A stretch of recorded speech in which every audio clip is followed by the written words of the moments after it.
what really changes as a result of this? Does anybody think, I mean, the People's Liberation Army, I believe, has said publicly that they think, they've even put out a date, I don't know, I think in 4 or 5 years they'll be fully ready for whatever they need to do with regard to Taiwan and any other military obligations they may have. So does anyone believe that this changes the U.S. posture to Taiwan or changes Chinese calculations in a meaningful way? I don't think it does. It's an act of solidarity. A lot of people that work at think tanks and who cover foreign policy for different media outlets will say this is a big moment. But you're also noticing something, aren't you? You got the Zawahiri strike ordered. You got the Pelosi visit to Taiwan, all happening in the same week. It's almost like it's August before a midterm election, and Democrats have decided they need to figure out a way to change the narrative to look at the bold things that Democrats are doing.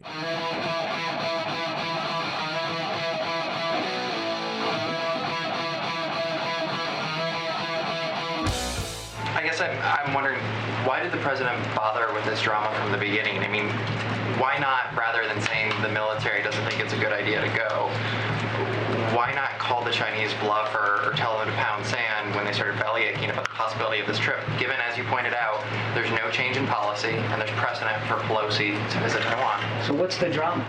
What? Have you watched the Bravies the last couple of weeks? I mean, there's been this question of... Yeah, I've been here the last couple of weeks. I haven't seen any drama.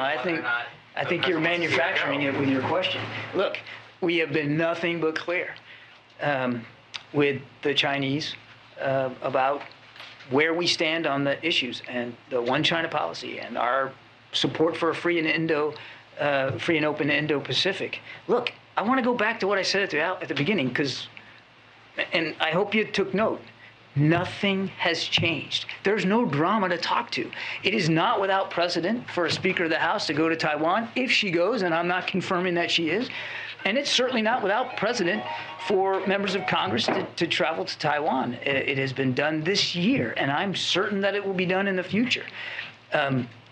We have no interest, as I said in my opening statement, of increasing tensions here. We have no interest in changing any of the approach that we take as a government or in keeping with our allies and partners to wanting to see cross-strait tensions be resolved peacefully without a unilateral change. So I don't know about the drama that you're claiming exists. It's quite the contrary here. And the point that we have made, I made it again today, and President Biden made it with President Xi, is everything here is consistent. There's no reason to use a potential visit to justify or to spark some sort of crisis or conflict. We certainly have no interest in that, and there's no justification to use a potential visit as a pretext to conduct what could be escalatory measures, such as the ones I detailed in the opening statement. Manufacturing drama. I don't think that's a fair assessment of a visit by a senior U.S. official, in this case Nancy Pelosi, to Taiwan, the most senior government official to go there since, 1997, I think it is. And welcome back to Clay and Buck, by the way. Pelosi has touched down in Taipei. She's in Taiwan right now. And there's a lot going on here. First off, we think, I believe, that the foreign policy establishment and the media become almost obsessive about the optics of things like this. Now, I did talk to you yesterday about this because China was making a lot of noise about how it would do extreme things. And it seemed unlikely that they would take any major action here. Are they going to buzz Taiwanese airspace or violate Taiwanese airspace with some planes? Yeah, probably. Are they going to do something provocative? You'll see headlines about this in the days and weeks ahead. China in a provocative move decided to fill in the blank with something. But it's not going to be, in my opinion, and certainly we all hope, shot plane out of sky or open fire on warship or anything like that, right? That's because that would lead to war. I mean, that would be a terrifying circumstance, not just for the U.S. and for China, but for the whole world, right? That would be a terrible circumstance. Low probability, high impact scenario. That's what we would have called it back in the CIA analyst days, although I'm sure that's just a thing now you can learn about on Wikipedia. So they get obsessed with the optics of this, meaning the way that it appears to people. And what I have to note here is that you're having a lot of Democrats who acted like, remember when Donald Trump wanted to meet with Kim Jong-un? And we were told there were editorials written about how this could lead to nuclear war. We were hearing about that all the time. Oh, my gosh, and it's undermining everything. And it didn't change the U.S. posture toward North Korea. Didn't work. Let's be honest, it didn't work. Didn't change the U.S. relationship with North Korea in any meaningful way. But he wanted to take a shot. But you see, that was a moment when they could all come together and say, Trump is reckless, and North Korea could end up firing a nuclear missile at Hawaii over this. Remember all that? Nothing happened. Trump met with him. Nothing really changed. North Korea is a problem set that really is actually part of the China problem set.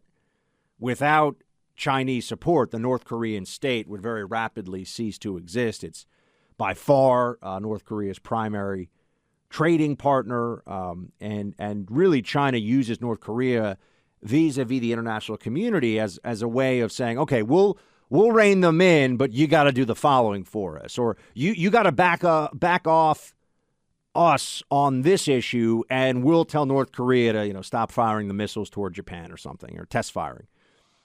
So that's an issue. There's a complexity there that we should always take into account, that the North Korea problem set is just like Hong Kong is a China issue, Taiwan is a China issue, North Korea is a different country.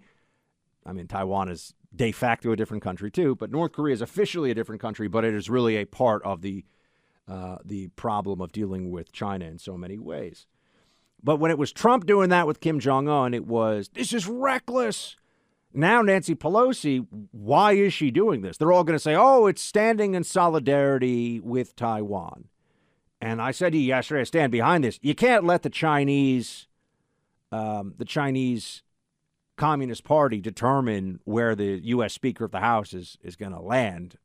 You can't let them have veto power over it. So once it was out there, she was going, she had to go. She had to actually visit. So that was the right move. But what really changes as a result of this? Does anybody think, the People's Liberation Army, I believe, has said publicly that they think, they've even put out a date, I don't know, I think in 4 or 5 years they'll be fully ready for whatever they need to do with regard to Taiwan and any other military obligations they may have. So does anyone believe that this changes the U.S. posture to Taiwan or changes Chinese calculations in a meaningful way? I don't think it does. It's an act of solidarity. A lot of people that work at think tanks and who cover foreign policy for different media outlets will say this is a big moment. But you're also noticing something, aren't you? You got the Zawahiri strike ordered. You got the Pelosi visit to Taiwan, all happening in the same week. It's almost like it's August before a midterm election, and Democrats have decided they need to figure out a way to change the narrative to look at the bold things that Democrats are doing. Forget about the stuff that the American people are focused in on in their day-to-day lives, because Democrats have been abject failures on those. Inflation, the economy, the border, crime, things that affect all of us. There's no narrative that they can push about how that's gone well over the last 18 months. They could try. They do so. That's why, Paul Krugman was saying that Biden, this was funny. I even had to say something snarky about this on Twitter. Paul Krugman saying, Nobel laureate Paul Krugman of the New York Times, that Biden's economic policies have been so successful they've caused inflation. It's so amazing. We grew so fast with so many jobs. That's the cause of the inflation. Oh, so he's so awesome, everything got more expensive is what. This is how people can say this stuff out loud it's pretty amazing. But what you find is that to be a useful tool of the Biden regime, the failing Biden regime, requires a willingness to embarrass oneself in public. To gleefully embarrass oneself, to self-immolate one's credibility professionally, to just light that credibility on fire. See, I'll go along with it. I don't even know what a recession is, and I'm an economist. Then you get a pat on the head from the New York Times. You get a pat on the head from the Washington Post. People look at you, throw you a little smile at cocktail parties. Next thing you know, you'll be announcing your pronouns. You'll really be a member of the club. And that's the way it's supposed to work, right? That's how this goes. You want to be invited to the cool kid table at in the cafeteria at high school lunch? Got to be willing to make yourself look like a jackass in public as an expert, whether it's on COVID or the economy or whatever it is. Just got to go along with them. Things are great. I mean, look at Mayorkas of Department of Homeland Security. He says the border's secure. I mean, when you bring that up, I've done this. When you ask Border Patrol, different folks in Border Patrol, what do you think of that? I mean, I can't say it on air. You got to take out the bleep button because of the expletives. Like, that's just crazy. That's one way of saying it. It's absurd. It's gaslighting. But I think that they realize it's not going to work well enough, which is why you have these very interestingly timed grand gestures of national security on the world stage. And I'm not going to say Pelosi, once it got out that she was going, now why'd she decide to go and all that? But once she said she's going, she had to go, right? Because to back down would embolden a Chinese Communist Party that already has so much leverage against U.S. corporations and in this country in ways that we could do whole shows just talking about. And then on the issue of Zawahiri, yeah, you got to take that guy out. Why did they wait for months and months and months to take him out? Well, I think that's an interesting question.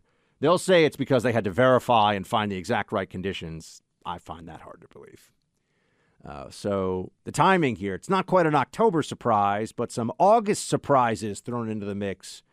What motivates Democrats more than anything else? We know one thing about them. They do not really believe in foreign enemies, external enemies, because the primary enemy to Democrats is the domestic political opposition. So most of their decision-making is always around that issue. It's always around finding a way to secure their power against their Republican rivals.